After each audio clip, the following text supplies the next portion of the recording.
Resilience can be an inborn quality if we choose to seek it and find it and nurture it. Yes. We're not born just naturally giving up. Oh, It is an inborn quality, yeah. but we sometimes lose it because the world knocks it out of us. Learning to swim is about learning from others. Be the author of your own story, not a character in somebody else's story. Get inspired by others to take action. Learn how to set goals to exceed your own expectations. So often the answer that you are looking for is right in front of you. On Learning to Swim, we highlight those answers through storytelling. Okay, hello, and welcome to Carole Richardson, my guest today on Learning to Swim. Welcome, Carole. Thank you. I'm delighted to have you as our guest. So Learning to Swim, I think I had shared with you a little bit, is about really looking at our kind of bright spots and blind spots, and meaning like what are those things that are so kind of innate to us that we do without really recognizing them. And it can be, and sometimes blind spots are considered to be negative somehow, but I really see all of these things as kind of the two sides of the same coin, and that it is interesting as we move through the world and those things that we do so well that we may not fully recognize. So this is to explore that a little bit. I ask you to give some personal definitions around some different topics, and mostly it's you have not been pre-prepared with these questions. And the other thing that's kind of interesting for me about these is I drafted these questions over a year ago, which means that it was pre-COVID 2020. And so I find it kind of interesting when I go back to these. But first I want to let people know who you are, and you've got a lot. You are an intuitive life coach, energy healer, award-winning author, congratulations, and meditation teacher, amongst other things. You are currently working on a PhD in philosophy, cosmology, and consciousness. And that is, you're doing that work at the California Institute of Integral Studies. I believe that's in Northern California. Is that correct? San Francisco. San Francisco. Okay. And I do want to let folks know you've got many books. We mentioned that you had won an award for one of your books, which is Truth and Illusion: The Politics of Spirituality and How One Person's Lie is Another One's Truth. Sounds really interesting. It sounds like it always would be a good read. Also sounds very, very timely in this moment. And another one of your titles, Mornings with the Masters: Mystical Journeys in a Postmodern World. I may have misread that. Is it Morning with Masters or Mornings with the Masters? Mornings with the Masters. Thank you for correcting me. Well, let's jump right into it. We will have information about how to reach out to Carole, and also her books, FYI, are on Amazon in print and in Kindle. But as I said, let's jump in. And our first question for you is, what does resilience mean to you? Wow. That's a great question, Kristan. Thank you. So resilience to me means having the energy and finding the positivity. We don't necessarily have the positivity. Sometimes we do, but finding the positivity and opening up to the energy through that mindset of positivity to be able to overcome hard times. I love that definition. For me, it resonates right now so much because we are many months into the COVID pandemic, and it's pretty heavy as it goes on. And so just this idea of finding that positivity, or even maybe being open to is also maybe another way of saying it, is being open to kind of the possibility of positivity or positive things. Yeah, so if I may respond with two comments to that. Yeah. One is the paper I'm working on right now. My thesis in this paper is that redemption is the underlying motive force of the universe. My paper is about two 20th century philosophers who wrote about spiritual evolution, not only of humanity, but Sri Aurobindo and Pierre Teilhard de Chardin both wrote about the spiritual evolution of humanity and the cosmos as spiritually evolving. And what came to me as I've been reflecting on this is that really redemption is that underlying quality of the whole universe where anything bad can work out ultimately and will work out ultimately to something good and wonderful.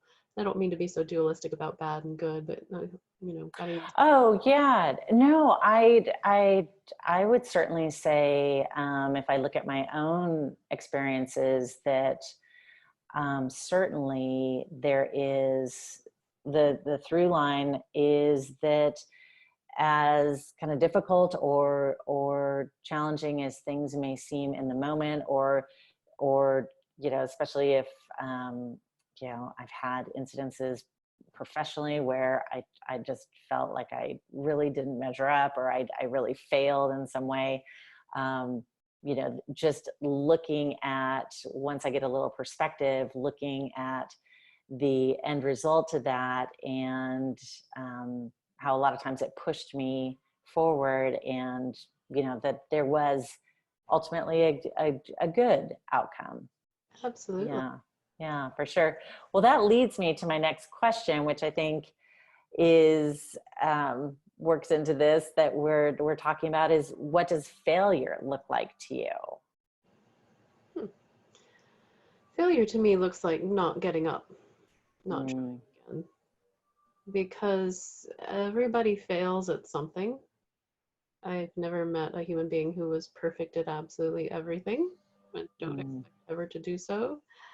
Um, and so failure is really just a learning opportunity. What we call failure is just a learning opportunity to move on in a different direction, to learn more, to try again, to try a different way, to do something else, to keep trying, whatever it is, that's just a lesson. But if there is such a thing as true failure, it would be just completely giving up.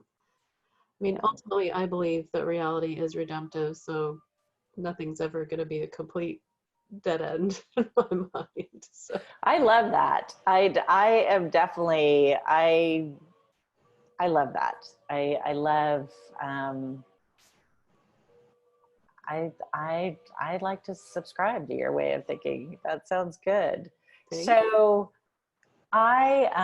when I'm thinking about creativity, when I'm thinking about, even my own failures or uncomfortable moments, Mm, um, I come back to this idea of curiosity.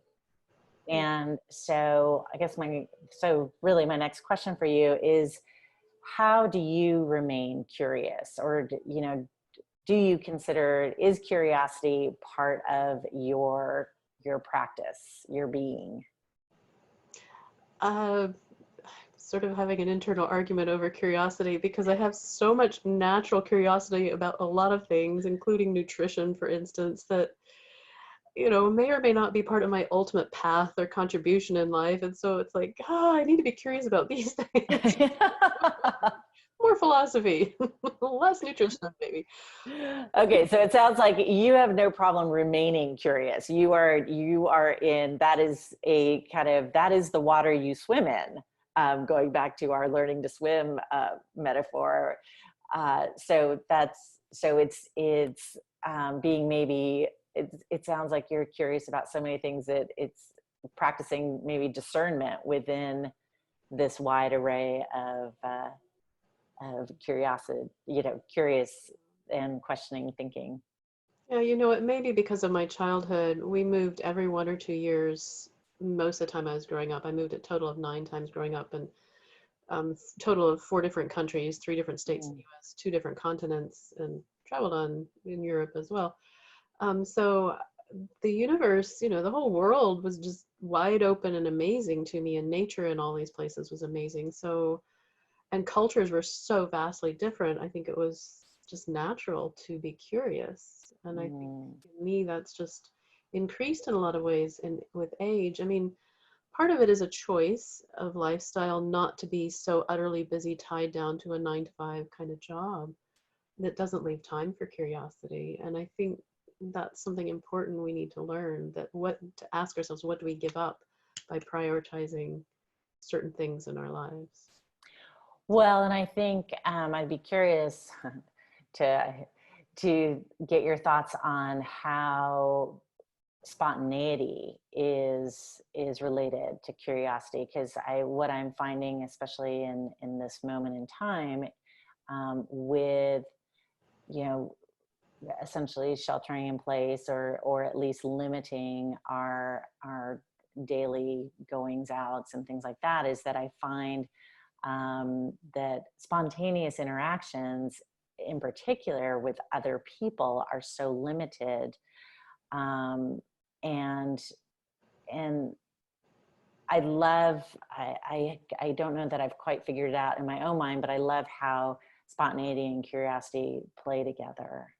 So spontaneity has been, at least I think, a big part of my nature. And I think of spontaneity as a spiritual quality. And for me, the balance has been needing to also cultivate that spiritual quality of self-discipline, because not having access to the world is like, no, let me get more access to the world on my phone.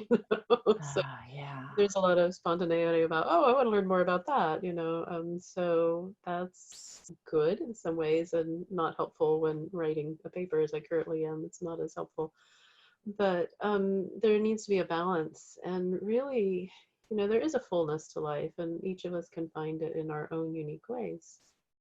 Yes, absolutely. Well, so next question is, what would you say is your secret, or maybe not so secret, to a meaningful life? Wow.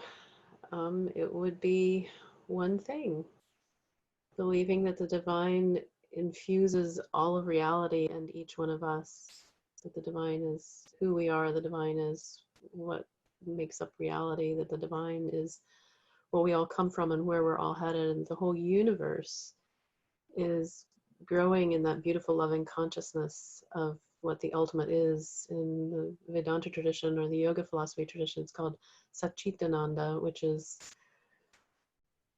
truth being bliss.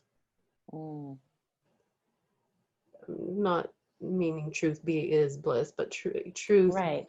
and bliss. So one of my affirmations that sometimes comes to me, and today it's been coming to me very repetitively, is to keep using the affirmation. I think it's because I woke up to the smell of smoke and fire that this came to me. But is all is well. And if I may share a personal story where that came from.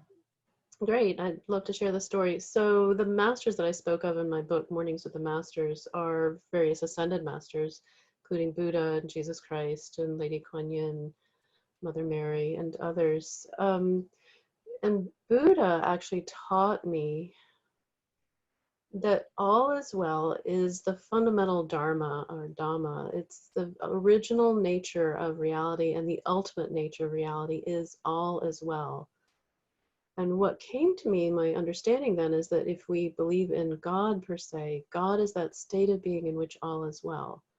Another name for God is just consciousness, okay? Consciousness and energy. So when we can get into that consciousness energy state in which we just reverberate with that consciousness and energy, we harmonize with that consciousness and energy, all is well, then what's inside us manifests more beautifully outside us. When I get into that flow of all is well, oh dear God, amazing things happen, and the world becomes so much more beautiful. Not sure why I haven't been doing this every day, so this is a good renewal here. If it takes smoke in the morning to get me back to it, that's great. Redemptive quality of the universe. But if we let go of attachment, sorrow, grief, desires, those sort of lower vibration forms of consciousness, if we let go of that, and letting go of fear, attachment, and desire, restore ourselves into that state of being and that consciousness of all as well, then life can just stay that way. We're the only ones who take ourselves out of it.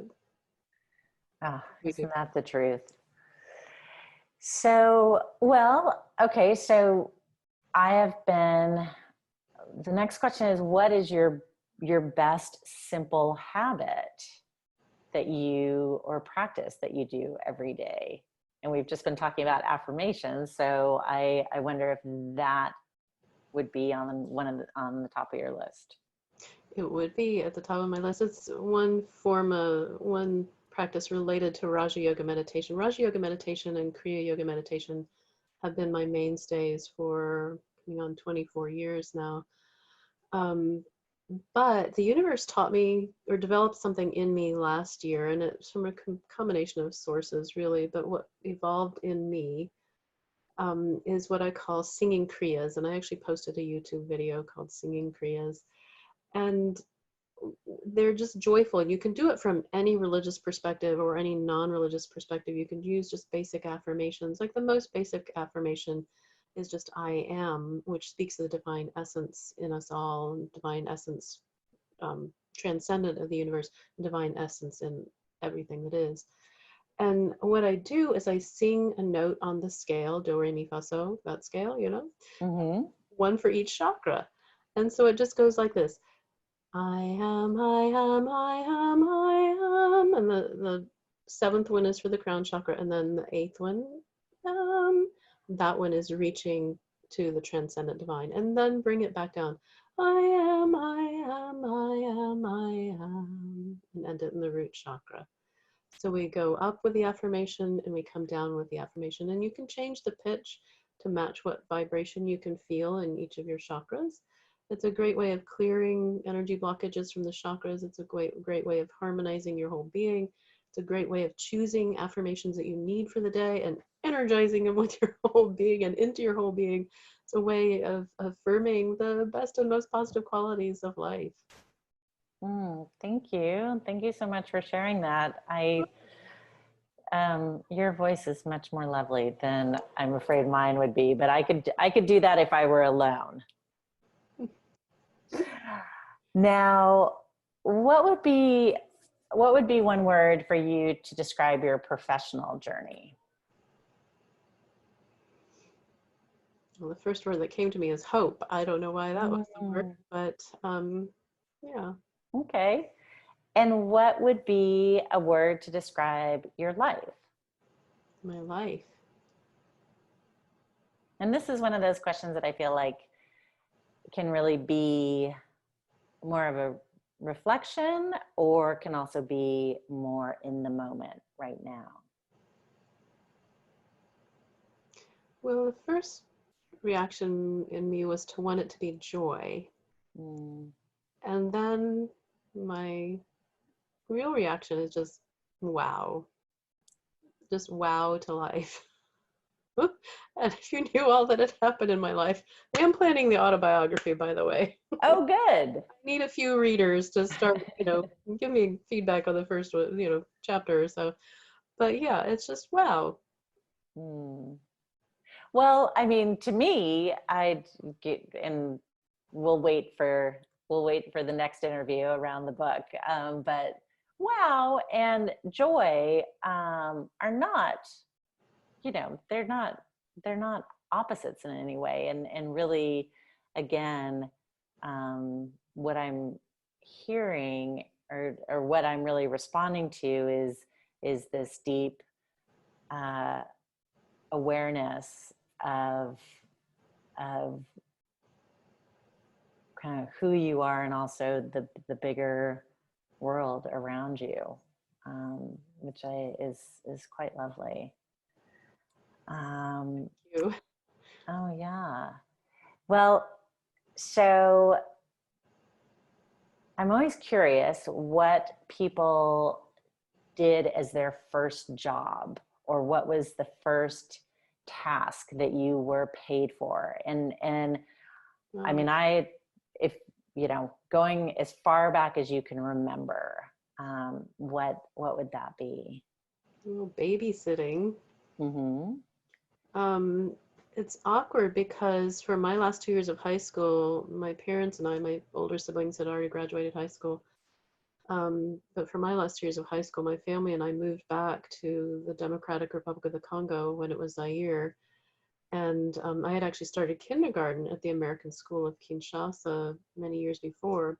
And then I got to graduate from the American School of Kinshasa. Mm. My life had been this whirlwind of traveling in between times, many different schools. And there was no way for me to get a summer job or any other job. And I wasn't even allowed to drive. I just learned to drive. And I wasn't even allowed to drive because it would not have been safe for me as a young Mm-hmm. female. I mean, I managed to learn to drive their little stick shift Fiat, sort of, anyway. Um, and well, if I described where I had to practice, you'd understand. Um, and then it just, I mean, I had friends who were stopped by, gendarme at a roadblock, and the way they got out of it was that one of the guys gave his gold watch. Mm. So there's just no way my parents were going to let me drive anywhere. So it was challenging. But sorry, what am I supposed to be answering? I got all these. Babysitting. Babysitting. Oh, yeah. So the first job I got was actually tutoring a little kindergarten girl for 3 weeks after my junior year. I got to tutor, or maybe I think it was after my junior year, maybe after my senior year. I really was interested in child development and tutored this little girl. And she was very artistic, I remember, which was nice. Oh, fun. Yeah. Okay, just pause for a second. I apologize. All my stuff was in the other room, so I've got to grab my power cord because I just realized I need to charge while we're doing this. Okay.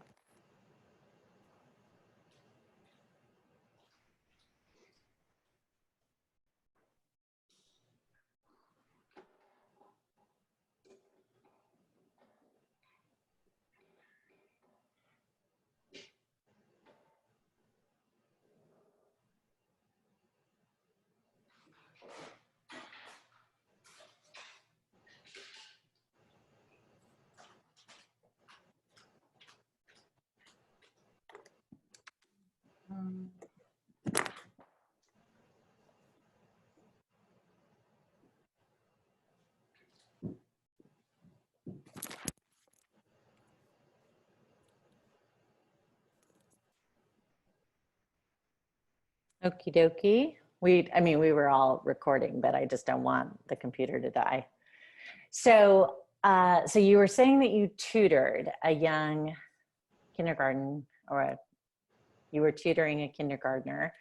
And so I'm curious if you feel like that has informed anything that you do today, or has informed kind of the trajectory of your professional life in any way.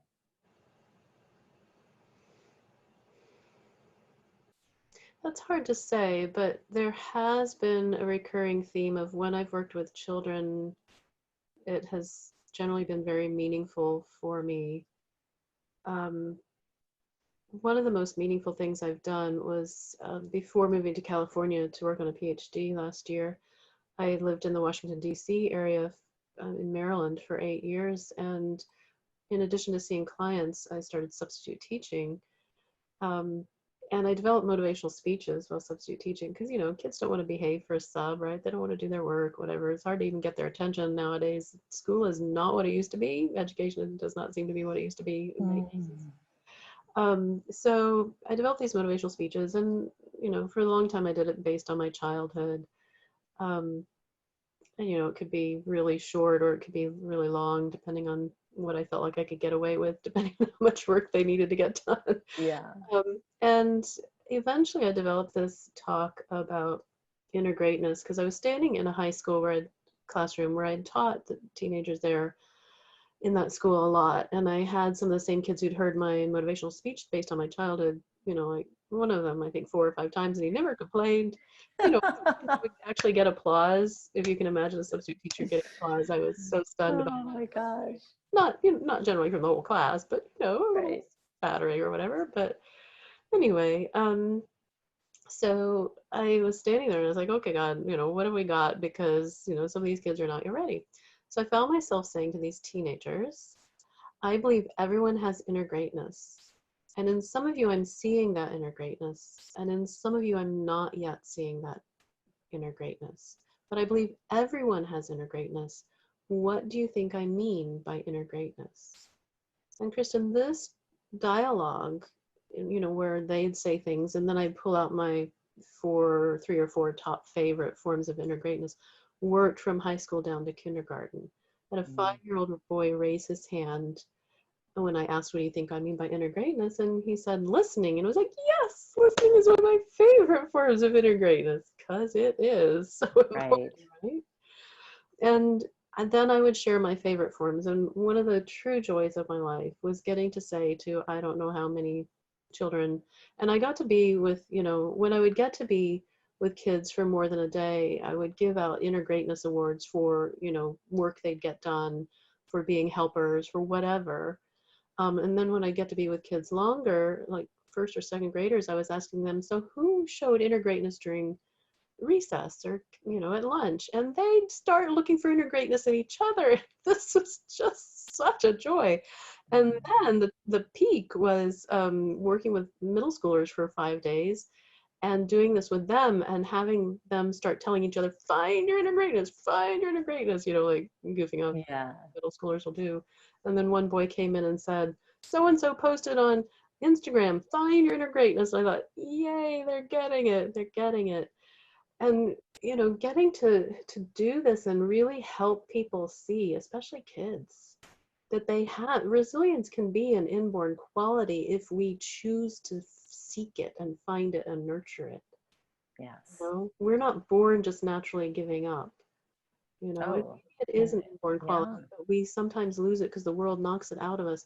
And so we can look within and find inner greatness and cultivate that, because kindness in you is just like kindness in me, is just like kindness in your audience, our audience. And kindness is just kindness, and anyone can cultivate that. And my favorite form of inner greatness that I got to share with kids, if you can imagine the privilege of getting to share this with teenagers, was my favorite form of inner greatness is when someone walks into a room, of course we were in a classroom setting, is when someone walks into a room and they don't just think about what they need and want, they think about what everyone else needs and wants. And I would tell them that's the quality of being a leader. And right now, we really need leaders who don't just think about what they need and want. We need leaders who think about what everyone needs and wants. And I would say to them, you can be that kind of leader. You can be a leader. And Kristen, it would bring my heart so much joy to be able to share this message with thousands, billions of children or teenagers around the world. Oh, absolutely. Yeah, that's incredibly powerful. And it is so, it's, I think probably in some ways it was maybe even more meaningful coming from you.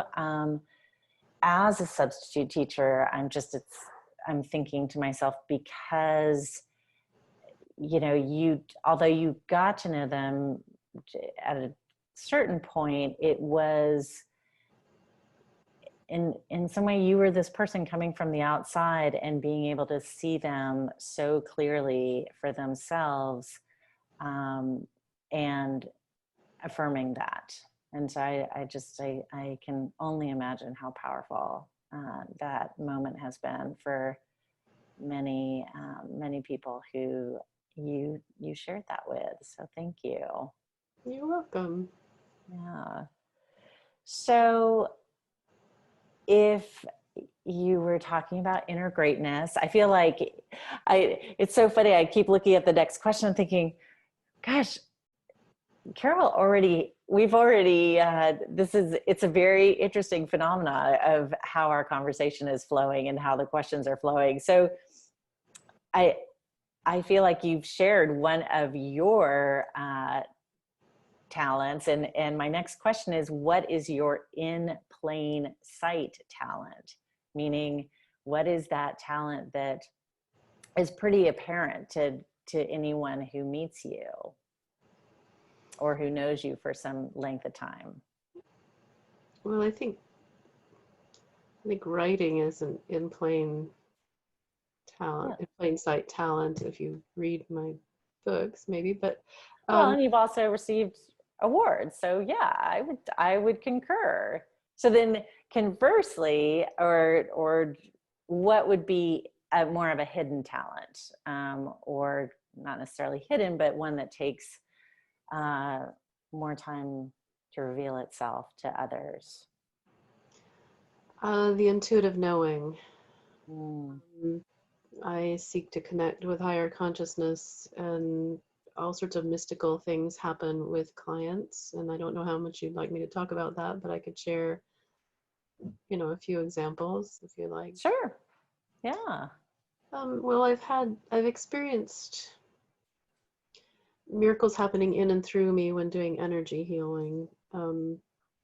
Like at a distance healing, a woman with liver cancer in the hospital, her pain reducing, getting out of the hospital sooner than expected.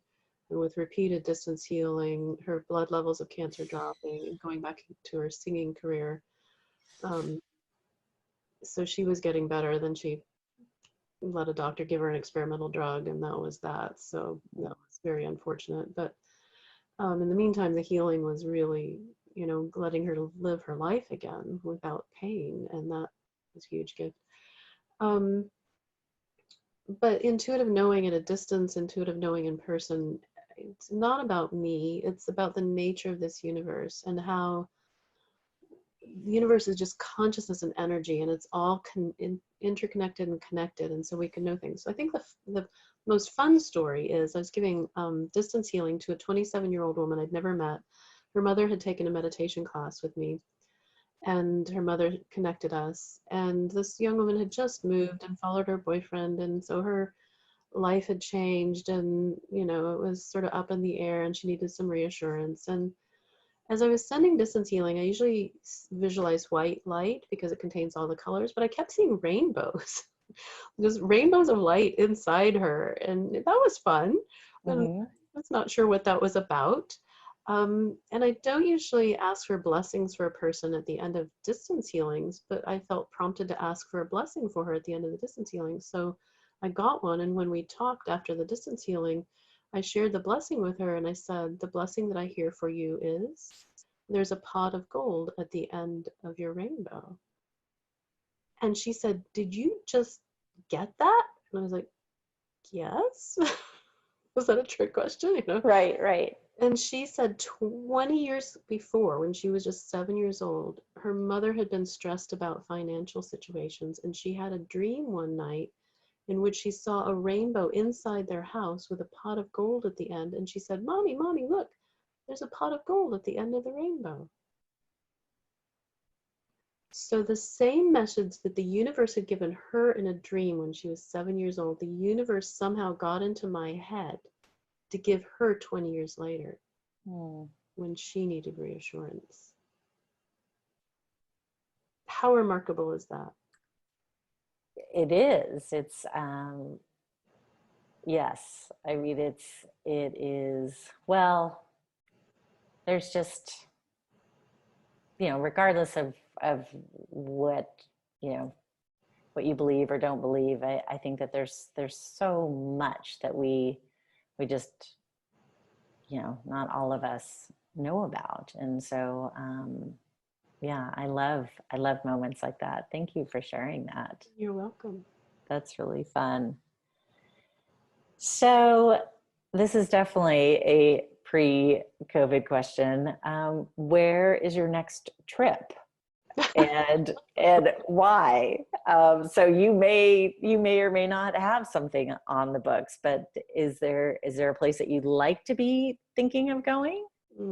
So I left the East Coast a year ago, leaving my daughter and her then brand new baby. My son is 2-year-old and a baby on the way. Now I have 3 grandchildren under the age of 3, all on the East Coast. So where do you think I want to go? Oh my goodness. Yes, yes, yes, yes. Wow. Oh, yes. I definitely, I know that one. My dad had a surgery right before COVID. And so I was able to be with him for that, which I was so grateful, but I haven't seen him since. You know, I mean, we talk, but again, I don't know, you know, when that will happen. So I definitely understand that. Um, oh, so what is your, and you can include your birthday in this, but what is your favorite holiday that you love to celebrate?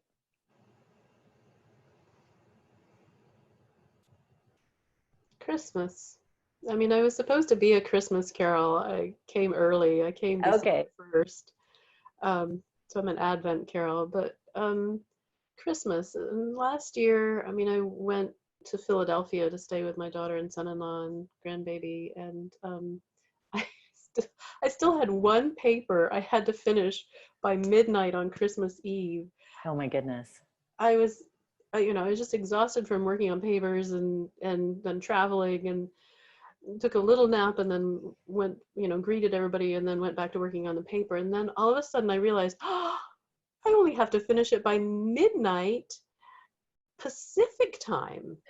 This is going to be midnight East Coast time. So I went to a Christmas Eve service at a church around the corner. And just, it was a delightful service. Oh, The most amazing Lord's Prayer where they prayed to our mother instead of our father, our mother. Everyone in the church prayed to our mother, which just brought me such joy. Not to undo the beauty of our father, but to add to it the beauty of our right. father, the divine quality. And so it was just a delight. And then I went and finished my paper before midnight Pacific time. Oh, very fun. I love that. The other question that I have is, do you have dreams where you fly? I used to. Oh, I love flying in dreams. It's the coolest quality. I'm sure that we have that. I know that we have that ability in the astral realms because some of the work I do with my clients is with deceased loved ones on the other side. And that feeling of just astral floating, flying is just such a great feeling. It is the best, for sure. So I guess the one thing that I would like to kind of, we're getting towards the end here, is what do you think when you look at your involvement in different organizations, or it could have been, in the work that you do or working with others. I'm always curious, what is, what's the one thing that you find most often gets in people's way when they are, I'm thinking about some of the work that you do as a healer and also as a life coach. So, I mean, where do you see people maybe getting in their own way the most, or is there something that you can speak to around that? Where what would be something that you see most commonly when people are saying, "Gosh, I'm here, but I really want to be here"? Well, negative limiting self-beliefs. I also do hypnotherapy, but my specialty in hypnotherapy is something called affect bridge hypnotherapy, which is designed. I do it to help to coach people how to heal their own inner wounded child, or to heal trauma. I mean, it doesn't have to be real trauma. A lot of us get this negative messaging when we're young, things like "I'm not good enough," or "you have to be the best," or whatever. I've found that often in people's shoulders, while my hands are placed there during an energy healing, I can ask, what is this person's limiting self-belief or most negative limiting self-belief, and it'll come to me. And I mean, I trust the intuitions, and usually there's some confirmation. I even had a woman who came to me knowing she had a limiting self-belief and knowing knowing back up a little bit. What she knew was that she had an emotional energy blockage that was keeping her from getting pregnant. She and her husband had an almost 4-year-old child, but they had been trying for 6 or 7 months to have a second child and weren't able to. So she knew she had an emotional energy blockage. And again, consciousness and energy are intertwined. They're inseparable, really. And I could explain that if you want me to at some point, or another time. And what came to me was that what she articulated as a negative limiting belief was I'm not good enough, and that had patterns in other family members multi-generationally, and that it came to me that the inborn, the soul who was to come to them didn't want to be born into that consciousness. I'm not good enough. So she dedicatedly worked to clear that every which way we could. So through energy healing, I like to give the assignment of the Ho'oponopono, the Hawaiian prayer. So she did that at least 15 minutes a day, all the different ways we could come up with to clear that energy as well with the Ho'oponopono. And the Ho'oponopono, if you don't know it, Hawaiian prayer is one of the most powerful tools in life. Literally. I will have to look it up. I'm not familiar with it. So she also did the affective hypnotherapy, and the final healing I gave her, I said, I would work before with women helping them get pregnant. I said, I've never told anyone this, but I'm 100% sure that you're getting pregnant. The following Saturday, she texted me that she'd taken 2 pregnancy tests and she was pregnant. Oh my goodness. Wow.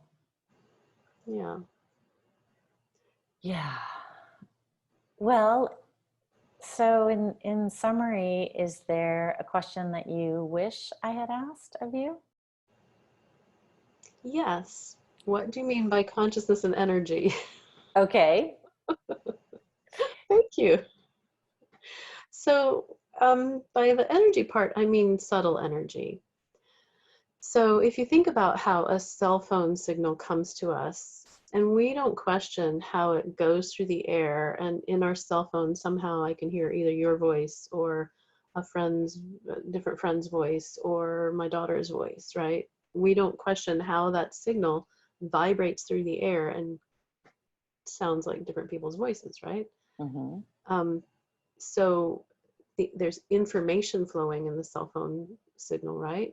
And there's energy flowing in that signal, and it sounds like words or whatever, and it sounds like a person's voice. So the two are tied together, the information, which can also be understood as consciousness, and the energy, the sound. And then we all are familiar with subtle energy, generally, 99% of us, in my experience of talking with people about this, or asking people about this.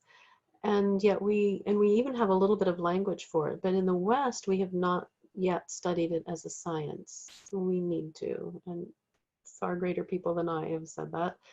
In the East, they have studied it. So you're already familiar with it, and here's how I'd like to show you you are. Have you ever been to a ball game, a large, sporting event at a stadium, an auditorium, and you felt the excitement in the air? Yeah. And we have that saying, felt the excitement in the air. Right. Many of us have had that experience, right? Or maybe for some people it was a musical event, Right.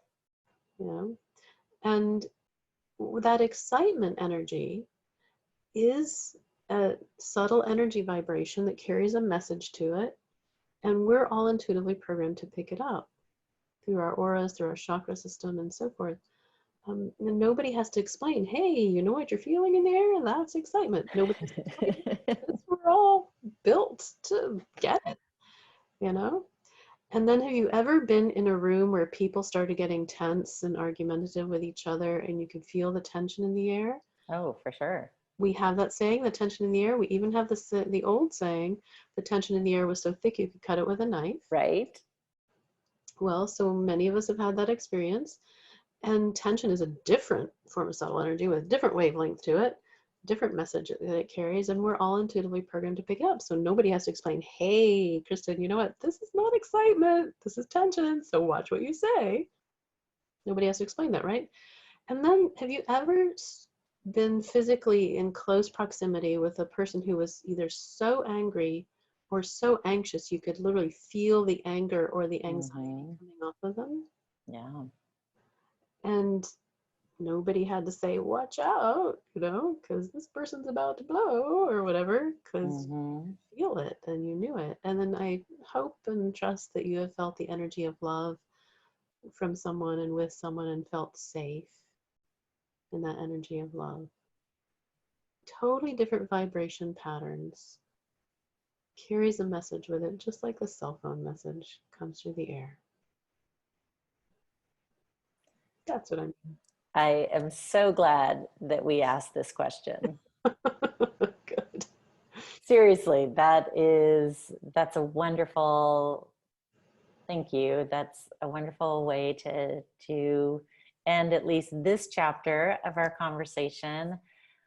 I thank you so much for all that you shared. I feel like there are just so many bits of information that I'm excited to pursue and think about even more deeply. And I will make sure that there is information for folks who want to follow up with you. Your books, links to your books and other goodies. And again, thank you so much for your time today. Oh, thank you, Kristan. It's my pleasure. Lots of fun. Thank you. Our goal is to inspire others and share stories to find meaning in your daily life. Let go of the traditional norms and be yourself at home, work, and beyond. The awareness of bright spots and blind spots is a performance-enhancing tool that you can apply to your life and to your organization today.